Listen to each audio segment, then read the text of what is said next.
I begin each class I teach on communication skills with this quote. The problem with communication is the illusion that it has occurred. What exactly do you think this means? Well, how many of you have walked away from a communication thinking that you were both on the same page when after the fact you find out that there was a breakdown? It might sound something like, well, that's not what I meant, and then, but that's what you said. These breakdowns are common because we think we've been clear when we haven't, and we don't clarify to ensure that we've heard and read correctly and that what we said was what we intended. So I thought I'd start with this basic communication model. There are 6 elements of the communication relationship, and I stress this word relationship. The sender is responsible for creating a message that makes sense to the receiver. The receiver has some responsibility as well, and that's for providing feedback to demonstrate understanding that the message has been correctly processed. But there's some kinks. This processing may be interrupted by noise, and that can be external noise, such as people talking nearby, or maybe in our current environment or virtual environment, it could be children, pets, or family members that might interrupt us and end the process. Internal noise consists of our preconceived ideas about the sender and their message based on previous interactions or hearsay from others. The context refers to the background of the communication. What do we already know? Where are we communicating? What medium are we utilizing, such as text, email, person-to-person, phone, virtual meetings? When all of this is working, we have successful communication. But unfortunately, that doesn't always happen. If any one of the elements of the communication model breaks, there's likely to be a broken relationship. This break can lead to ongoing conflict, dissension, low morale, stress, and even leaving your company. So there are many ways that this break can be avoided. And today, what I hope to talk about are some ways to help you and your teams avoid this kind of split. So here are 5 important keys that will help open up your communication, keep you on track, and help you avoid repeating yourself and get your messages across. The first one is know your audience. Who is the receiver of your message? The second one is to know and state your purpose very clearly. The third is to listen, and we'll go into some detail about listening because it is one of the critical skills of communication. The fourth key is to check and verify. And the fifth key is to follow up and follow through. So we're going to go through each one of these keys and to get some perspective on how to better communicate. So the first key to being a good communicator is to know who you are communicating with. That sounds pretty obvious, but so much of miscommunication happens because we make assumptions about our audience, about what they know, don't know, care about, and need to know. We communicate from an I perspective rather than a you perspective. We often know what we want to say, but we don't take into consideration what our audience, whether it's someone we're speaking to or writing to, needs or wants to hear. So we need to shift our perspective a bit to think more about the person or the people we're actually communicating with. So here are some questions I want you to think about when you're starting your communication. Who is the person that you're talking to or writing to? What is it that they want or need to hear? When is the best time for them to receive your communication? And how would they best like to be communicated with? So let's first talk about the who. Who are you communicating with? Is he or she a customer, a teammate, a leader, a spouse, a friend, someone you're close to, or someone you hardly know. If you think about it, we often make the assumption that just because we know someone well, they automatically understand where we're coming from when we're communicating. I've been married a long time, and for me, nothing could be farther from the truth. So, thinking about communication from the perspective of your receiver is so helpful in avoiding misunderstandings. We're going to talk some more about that when we talk about empathy. It's also important to remember that everyone communicates differently. Some people are direct and to the point, while others like to elaborate and sometimes engage in conversation or small talk, some people call it. Recognizing these differences will enable you to adapt your own communication style to that of your audience. So let's talk about the what. The next question we need to consider is what's important to the person or people you're communicating with. Rather than thinking about everything you want to say, think about what your audience wants or needs to hear from you. Anticipate their questions and be prepared with answers ahead of time. So many times when we're in interactions with other people, we think on the spot, and of course we have to. But if you can train yourselves to think about the questions that someone may have and anticipate questions that you're going to ask them, you're going to be in a better position to get your message across very clearly. Okay, so we also need to think about the best time to communicate. This means a few things. First, if you're calling or emailing someone, think about the time zone and where the receiver of your message may be in their day. This actually happened to me this morning. I made a call to a customer in Denver, and I made that call at 10 o'clock, forgetting that they were 2 hours behind our time zone, and it was 8 o'clock in her time zone. Luckily, she began work at 6 in the morning, so she was 2 hours into her day, but still, I should have considered the fact that there may be a lapse in the time zone. So if you have to set up a meeting, make sure that you ask for the best time to call. And never enter into a conversation, when you're angry. If we're talking about the best time to communicate, don't do it when you're angry. Take time to step back, reflect, and decide when is the best time to talk or send a written message. And finally, reread your emails to make sure that the information is timely and the tone supportive and goal-oriented. The next element of knowing your audience is figuring out how they would like to be communicated with. What medium do they choose first? The first one is face-to-face or in person. While this may be something that people prefer today in our virtual environment, it may be very difficult. Some people don't like phone calls, they don't like email, they just like to see the person face-to-face. So this is where video conferencing comes in. Some people prefer video conferences as opposed to other media. However, some people just don't like video conferencing, and you need to recognize that. I was working with someone on the team the other day who said she really needs to meet with people virtually so she can see them and understand them better. And she said that many people on her team do not like video conferencing. They don't like to be on camera. So she finds that she has to email them, or we use Skype chat with them. So you just need to be aware of how they would like to be communicated with. Okay, do they prefer email? Okay, email is a great vehicle for recording information and answer questions and requesting information. So if you find that people are emailing you more than other types of communication, then make sure that that's the vehicle that you use as well. Okay, now, let me just see what is it. Oh yeah, text messaging.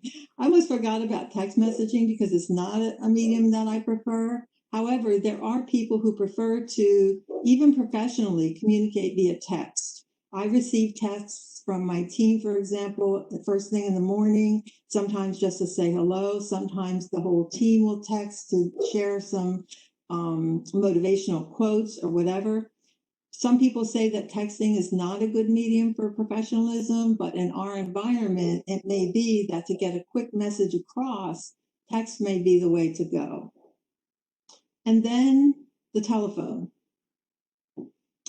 What's important about the use of the telephone, and if people choose the telephone, it may be that they're either, maybe they just don't like email or they're not comfortable on camera. But if you're on the phone, don't forget that your audience can hear emotion in your voice. So stay upbeat, smile, and be sure to give the information they want and need to hear in a professional manner.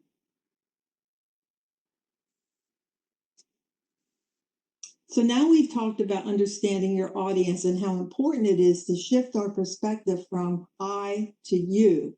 Now we're going to shift it back to us and figure out what your purpose may be. And we need to know what your purpose is before you communicate. Once you've figured out what your audience wants to know, then you can focus your goal of the communication. Without a goal, you will go off course and get lost. It can mean going off on tangents or forgetting important information. So I like to advise that before you begin any communication, be clear about what you want to accomplish. So many times I've been asked to coach people because their communication is not focused. And I always recommend 2 ways to fix this issue. And I'm sounding repetitive, but it's important to know your audience and know your purpose. And these are the first 2 keys that you need in order to be clear and concise in your communications. So why are we communicating? There are lots of reasons that we need to communicate, especially in our professional setting. So are you communicating to inform someone, to request information, to answer questions, to build rapport and gain buy-in? Sometimes all of these questions may be reasons for you to engage in conversation or communication or an email. However, I recommend that you focus on just one purpose in each communication. Now, obviously, you may need to inform someone and request information at the same time, but you need to break that up so that there's not an overload and overflow of information to your receiver.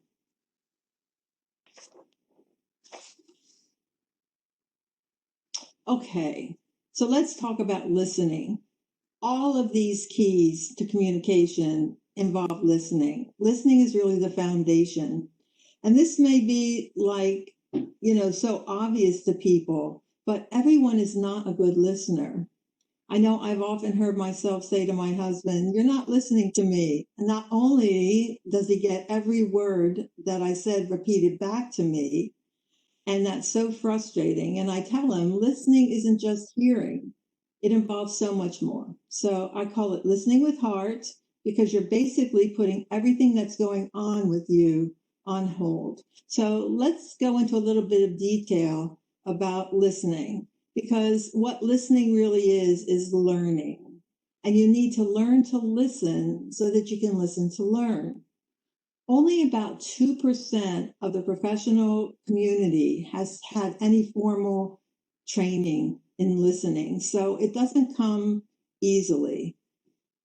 So here are some things that I want to talk about when it comes to listening. First, be quiet, ask questions, show empathy, show your support. And the first one is be quiet. This may seem obvious when it comes to listening, but it's hard not to jump in and say what we think the other person is going to say or tell a story that relates to what they're saying. This is human nature. We want to connect, okay? But the ability to put everything out of your mind, as well as removing distractions that are preventing good listening, is really an important skill for effective communication.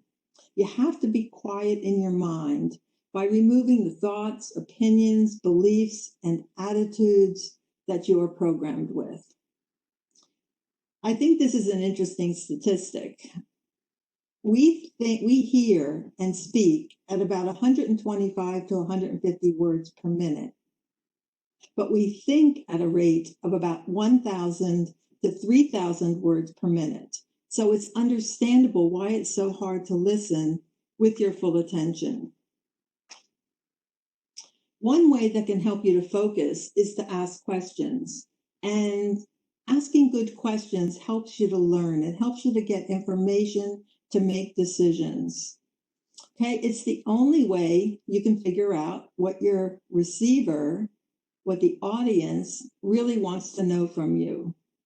Okay, you should plan your questions ahead of time, especially if you're about to go into a difficult conversation, such as giving difficult feedback to one of your team members, or if you're wanting to discuss something with someone in your family that maybe they don't really want to discuss.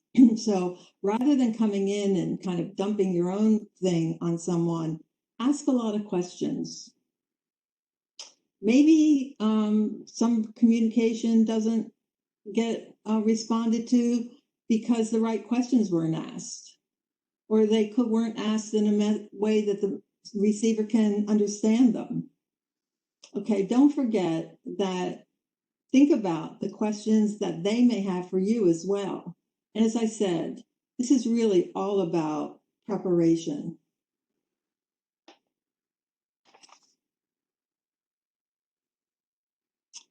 Empathy is another key element of listening, and it's really putting yourself in the other person's shoes. It's trying to understand their emotions, but not necessarily feeling them. Feeling them is really showing sympathy. What is really helpful when it comes to showing empathy or learning how to express empathy is really trying to read the emotions behind what someone is saying. So training yourself to recognize some of those emotions and expressing a response to those emotions can really help you to show empathy and engage more meaningfully in a relationship. So to say things like, that must have been frustrating, oh, it sounds like you were really excited about this, or even, I can understand how disappointing this must be, rather than going off on your own story about what was frustrating, etc. This way you're showing that you're fully attentive to the other person and putting yourself in their shoes. This is a quote by Stephen Covey, who wrote the book 7 Habits of Highly Effective People. And I think this really sums up everything that we're saying about listening and empathy. And it's seek first to understand, then to be understood. Finally, with listening, show your support, not just in what you're saying, but in what you're doing as well. And as I mentioned already, don't jump in with your own story or advice. It's very common to want to do that because we want to connect with people. We want to share our story. But one of the things that I say to people is, you'll get a chance to share your story if you're engaging with someone who's a really good listener. And finally, be aware of nonverbal communication. I'm going to use the example of crossing your arms. Now, I understand that people like to cross their arms because sometimes they're cold or sometimes that's just how they're comfortable. But crossing your arms always sends a signal that you're closed off. So why even have that inclination to cross your arms? If you want to show openness to a relationship and to a communication, uncross your arms. And when someone has his or her arms crossed, remember, how do you think of that communication? You may think that they're being closed off. So just be aware of nonverbals, facial expressions, and things like that, and show your support in how you carry yourself. Okay, so far we've talked about knowing your audience, knowing your purpose and stating your purpose, and good listening. Part of good listening and really effective communication is to check and verify. As I said earlier, one of the big problems with communication is that we leave an interaction with the idea that everyone is on the same page. The check and verify technique is a simple way to avoid this type of breakdown in communication. I'm going to show you some statements now that will help you to understand what check and verify means. Basically, it's kind of like paraphrasing what someone else is saying, but these sentences need to be said at the end of almost every communication, except, and you wouldn't say this in writing, but you would certainly seek some type of clarification in writing as well. So if you're speaking to somebody, so is what you're saying that, and then you repeat back what the other person, you think the other person has said. Just so I understand, and again, repeat back what you think you heard, just to clarify that point, dig deeper into what the other person is saying. And are we on the same page? Again, that checking and making sure that you're in sync with whatever the message is that's being sent. Is that what you understood? Okay. So yesterday you said that, did I understand you correctly? And this expression I really like because sometimes, as I said, you leave a communication situation and you're not sure maybe what just happened. And maybe you think about it later. It's okay to come back and clarify that, check and verify, make sure that you're on the same page so that going forward, there is no misunderstanding and no breakdown in the communication relationship. So don't forget that we never know what someone else is thinking. And lots of times we think we've been clear and we assume that the message we sent is the one that we intended. We also think that we're all on the same page. So every interaction requires us to check and verify. And it literally means that you ask whether you're understanding correctly and whether you've been understood. This is really important. So try to remember some of those phrases. Okay, so up until this point, we've stressed the importance of audience understanding, stating your purpose, listening skills, checking and verifying, and that's not the end of communication.